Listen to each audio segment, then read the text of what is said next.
자, 말씀을 정리하도록 하겠습니다. 오늘 말씀 예레미야가 3장 19절에서 39절의 말씀. 지금 보면 아이러니한 게 예레미야는 지금 뭐예요? 21절에서 보면 이것을 내가 내 마음에 담아 두었더니 그것이 오히려 나의 소망이 되었사오만 이런 거예요. 고초. 그러니까 내가 지금 겪고 있는 어려움과 힘듦과 아픔과 슬픔을 내가 계속 묵상하니까 이것이 나에게 소망이 되었다. 라고 얘기를 해요. 왜 그럴까? 이게 무슨 말일까? 예. 이 말은 예레미야 애가 본문상에서 나타나지 않는 배경에 있어요. 예레미야, 예레미야 애가를 쓴 저자는 구약의 말씀에 근거해서 이 소망을 받았어요. 자, 구약의 말씀이 우리에게 자꾸 뭐라고 얘기할까요? 이 저자가 있었을 때는 성경이 완성된 시기는 아니었지만 구약의 말씀이 있었습니다. 구약의 말씀이 있었어요. 자, 그 중에 우리가 제일 먼저 봐야 될 것은 신명기, 신명기, 신명기 30장 1절에서 5절.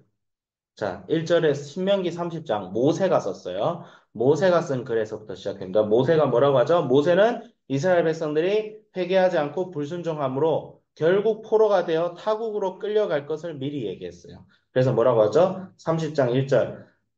내가 내게 진술한 모든 복과 저주가 내게 임함으로 이것은 29장에 나오는 모든 저주죠. 내가 내 하나님 여호와로부터 쫓겨간 모든 나라 가운데서 이 일이 마음에서 기억이 나거든. 그게 뭐야? 이스라엘 백성들이 징계를 당해요. 포로로 끌려가요. 남의 나라에서 종살이를 하는데 그럴 때에 자신들이 죄가 기억이 나는 거예요. 왜? 아, 말씀에 정말 하나님께서 말씀대로 우리를 심판하셨구나. 정말 경고하신 대로 예레미야 선지자가 40년 동안 그리고 수많은 선지자가 수백 년 동안 우리에게 한 경고가 실현되어서 지금 우리 시대 때 우리가 이런 벌을 받고 있구나라는 것이 기억이 나버린 거예요. 그럼 어떻게 돼요? 2절. 너와 내 자손이 내 하나님 여호와께로 돌아와 내가 오늘 내게 명령한 것을 온전히 따라 마음을 다하고 뜻을 다하여 여호와의 말씀을 청종하면 3절. 내 하나님 여호와께서 마음을 돌이키시고 너를 긍휼히 여기사 포로에서 돌아오게 하시되 내 하나님 여호와께서 흩으신 그 모든 백성 중에서 너를 모으시리니 4절. 내 쫓겨간 자들이 하늘가에 있을지라도 내 하나님 여호와께서 거기서 너를 모으실 것이며 거기서부터 너를 이끄실 것이라. 그렇죠. 5절. 내 하나님 여호와께서 너를 내 조상들이 차지한 땅으로 돌아오게 하사 내게 다시 그것을 차지하게 하실 것이며 여호와께서 또 내게 선을 행하사 너를 내 조상들보다 더 번성하게 하실 것이며 신명기 30장 1절에서 5절 말씀이에요. 모세는 이 모압의 평야에서 자기들이 가나안 땅을 정복하러 들어가는 그들에게 이 말씀을 한 거예요. 너희들의 후손들이 포로 죄를 지어서 나중에 너희들이 정복한 그 땅에서 쫓겨나가서 이방 민족들의 포로 생활을 할 때에 그들이 내가 지금 너희들에게 선포한 이 말씀을 기억나게 하실 것이며 그랬을 때 그 백성들이 회개하고 돌아오면 그 후손들이 다시 그 약속의 땅으로 돌아오게 하실 것이다. 모세는 미리 선포한 이 말씀을 예레미야는 묵상한 거예요. 예레미야는 뭘 발견했어요? 하나님께서 말씀하신 대로 우리가 심판을 당하고 있다는 것을 경험하신 거예요. 그럼 생각해 봅시다. 말씀대로 하나님께서 심판하시는 분이시라면 그분은 말씀대로 우리를 회복할 것이라는 것을 우리는 믿을 수 있어요. 오히려 그 심판이 하나님의 신실하시고 사랑이 많으시고 하나님께서는 자신이 하신 말씀을 어긋남 없이 하시는 분이라는 것을 기억할 수 있을 거예요. 그러니까 하나님께서 우리에게 약속하신 것이 뭐예요? 누구든지 예수 그리스도를 나의 주 나의 왕으로 영접하고 그분을 내 인생의 주인과 왕으로 영접한 자에게는 구원을 이룰 수 없다. 반드시 그 사람을 하나님께서 구원하시고 반드시 그 사람을 하나님께서 세우셔서 그들로 하여금 이 땅에서 빛과 소금이 되게 하실 것이라는 그 약속을 믿을 수 있어요. 그러면 그 약속을 믿는 자는 이 땅에서 어떤 어려움과 고통과 절망이 있어도 그것을 극복하고 이기고 거기에 흔들리지 않을 수가 있다는 거죠. 이게 바로 지금 이 예레미야 애가의 저자가 말하고 있는 소망과 희망. 음. 그래서 19절에서 24절은 하나님께 오히려 소망을 발견하는 저자.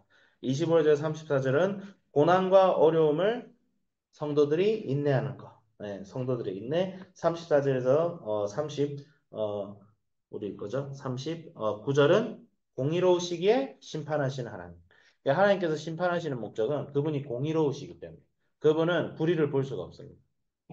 그분은 불의를 용납할 수가 없어요.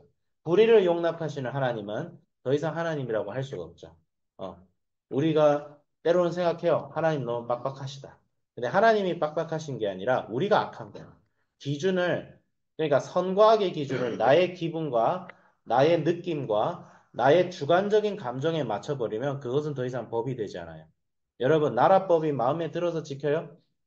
대한민국의 국법이 우리 마음에 들어서 지켜요? 우리 마음에 들 때가 있고 안 들 때가 있는 이 변형스러운 내 감정과 내 기분에 따라서 나는 지키고 안 지키고를 하겠다면 그것은 더 이상 법이 아니죠. 예. 그것은 더 이상 법이라고 할 수가 없어요. 그렇기 때문에 하나님께서는 심판하십니다. 예. 하나님께서 바로 심판하신 것도 아닌데 이스라엘 백성들이 불순종을 계속 반복했죠. 그래서 선생님이 다른 말씀도 얘기할게요. 자, 솔로몬이 성전을 지었어요. 솔로몬이 성전을 짓고 이 성전을 위하여 기도했을 때에 하나님께서 꿈에 나타나셔서 뭐라고 했어요?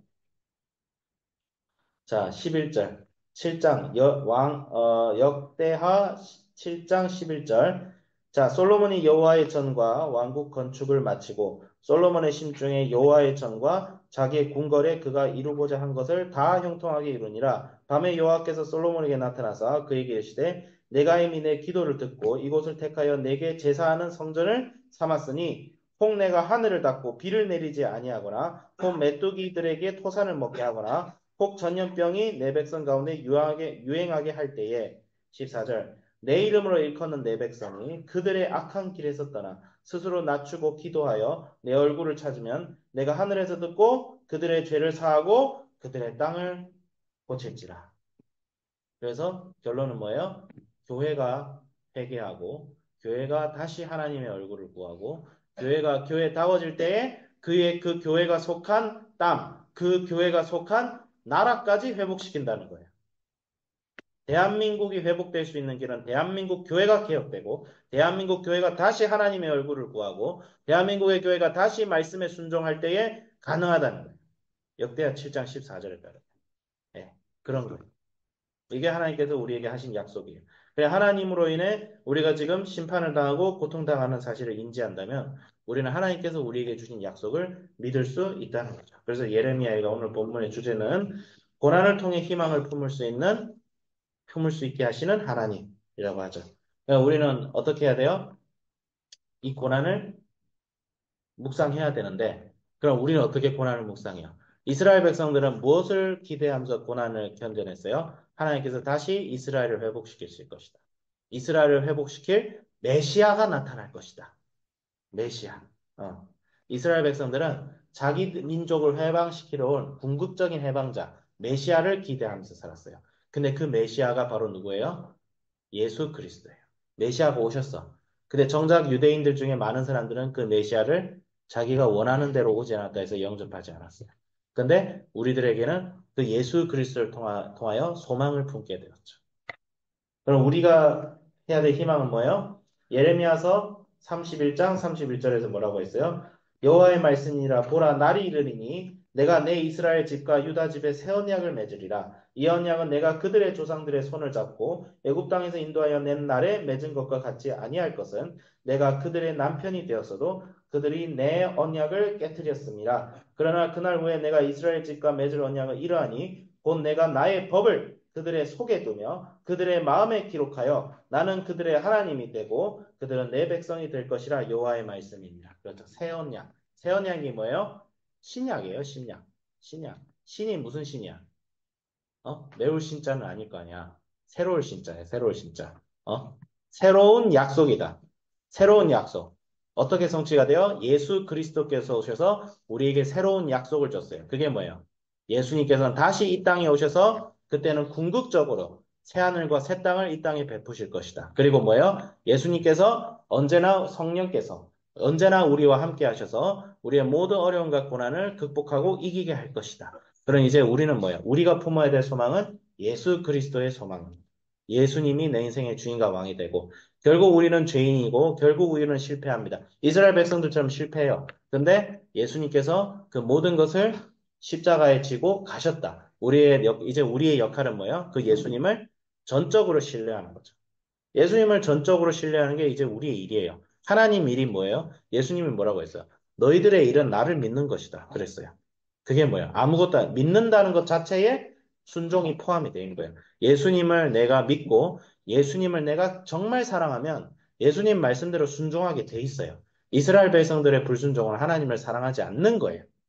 그래서 이것을 간음이라고 표현하잖아.